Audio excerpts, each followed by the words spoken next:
Olá, meus irmãos. Mais uma vez estamos aqui para tentar passar uma mensagem para vocês, para que tenhamos material para meditarmos, para aprendermos e seguir adiante, enquanto não podemos nos reunir pessoalmente. O capítulo 17 do Evangelho segundo o Espiritismo tem o título Sede Perfeitos. E nesse capítulo ele diz que nós devemos ser perfeitos como Deus o é. E aí nós ficamos assim muito preocupados, porque ser perfeito como Deus o é um trabalho para muitas e muitas encarnações. E realmente, um missionário, um cristão, no sentido verdadeiro da palavra, não se faz, não se forma da noite para o dia ou de um dia para o outro. É necessário muito esforço, muito trabalho, diversas encarnações, muita dedicação à tarefa de Jesus. E quando a gente começa a falar em muitas encarnações, muito trabalho, muita dedicação, nós nos lembramos de uma alma primorosa que esteve entre nós e que eu gostaria de falar um pouco para vocês a respeito dela.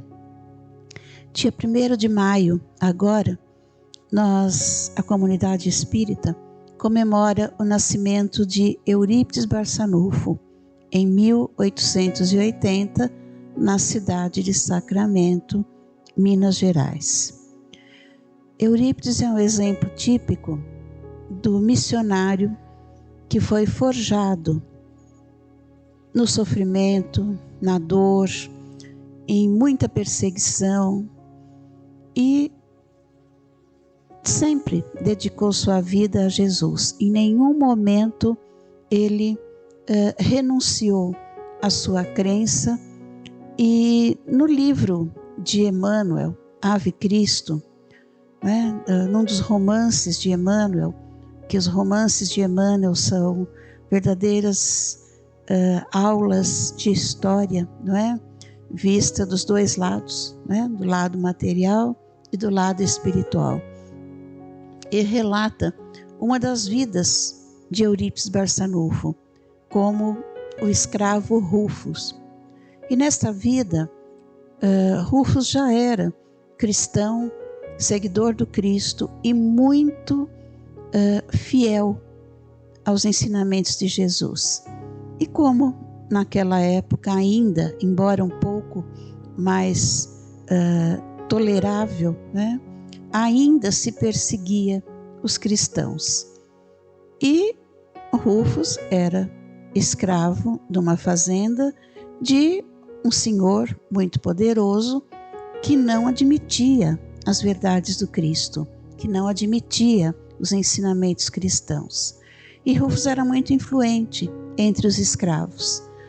Então, esse senhor resolveu que deveria passar todos os escravos, inclusive Rufus, por um questionamento. E, um por um, ele chamava a que renunciasse ao Cristo, que não se dissesse cristão, que renunciasse aos ensinamentos do Cristo. E a maioria deles, claro, para não morrer, para não ver sua família sacrificada, renunciava ao Cristo. Quando chegou a vez de Rufus, esse senhor também exigiu que ele abjurasse o Cristo, que ele negasse o Cristo. E Rufus dizia que não podia fazer isso, que o mestre dele, que era o mestre de todos nós, jamais poderia ser negado, que os ensinamentos dele eram os ensinamentos de Deus e que ele, Rufus, continuaria fiel ao Cristo. É claro que esse senhor se enfureceu, porque afinal de contas, Rufus era seu escravo, tinha que rezar pela sua cartilha. E novamente ele insistiu que Rufus negasse o Cristo. E Rufus disse que não, que jamais ele não poderia negar o Cristo. O coração dele não permitiria isso. E esse senhor, então, justamente para conseguir o seu intento, porque Rufus era um líder entre os escravos, mandou chamar sua mulher e suas 2 filhas, ainda criança, e colocou-as ali, frente a frente, elas e Rufus, e disse a ele que se ele não negasse o Cristo, além de ser morto, as filhas dele e a mulher seriam vendidas para um outro senhor, e que o destino dela ninguém saberia. E nós sabemos pela história que havia muito abuso de toda a ordem, não é? Dos senhores aos escravos, principalmente as escravas, as mulheres. E ele achou que com isso Rufus negaria o Cristo pelo amor às filhas e à mulher. Ele achou que Rufus negaria. E Rufus continuou dizendo que jamais ele renunciaria à sua crença, que jamais ele negaria o Cristo, que o Cristo, que era o seu Senhor, o Senhor de todos os homens, haveria de cuidar da mulher e das filhas dele. Nesse momento, claro, que o seu Senhor, o seu dono, se enfureceu e ordenou que ele fosse morto sob as patas de um cavalo selvagem, né? Antes que isso acontecesse, o Senhor, o novo dono da sua mulher e de suas filhas, aproxima-se dele e diz: meu irmão, morre em paz. Sua mulher e suas filhas serão muito bem cuidadas, porque eu também sou cristão. E Rufus nessa hora chorou. Foi dada a ordem para que se espancasse o cavalo selvagem, e o resto da história a gente já imagina. Mas é aí que Rufus, Eurípides Barçanufo, foi encarnação em encarnação, atingindo a perfeição. Sede perfeitos, como vosso Pai o é. Encarnou em 1880, na cidade de Sacramento, Minas Gerais, um dos expoentes do Espiritismo, praticamente aquele que iniciou o Espiritismo como é hoje aqui no Brasil. Dedicadíssimo, sempre batalhando, não é? Pelo bem, pelos outros, e também nesta vida foi caluniado, foi injuriado, foi por diversas vezes caluniado publicamente, mas sempre teve o povo ao seu lado e sempre continuou, assim como não negava o Cristo, não negava também o Espiritismo, forjado a ferro e fogo. É assim que nós atingimos a perfeição. Eurípides, que aliás é o nome que a nossa escola de evangelização infantil leva, né? Evangelização infanto-juvenil, Eurípides Barçanufo. Foi sempre muito inspirado por Maria de Nazaré. E, mais uma vez inspirado por ela, fundou o Colégio Allan Kardec em Sacramento, pioneiro, onde ensinava todas as matérias, mas ensinava também o Espiritismo. Tinha um mandato mediúnico, possuía todas as mediunidades que podemos imaginar, inclusive a de bicorporeidade, né?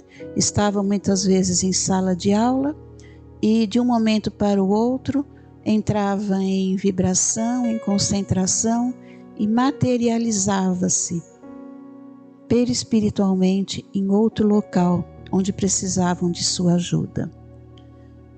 Para nós sabermos a história de Eurípides, precisaríamos ler os livros que contam a história dele, que é somente de dedicação ao Espiritismo e ao socorro ao próximo.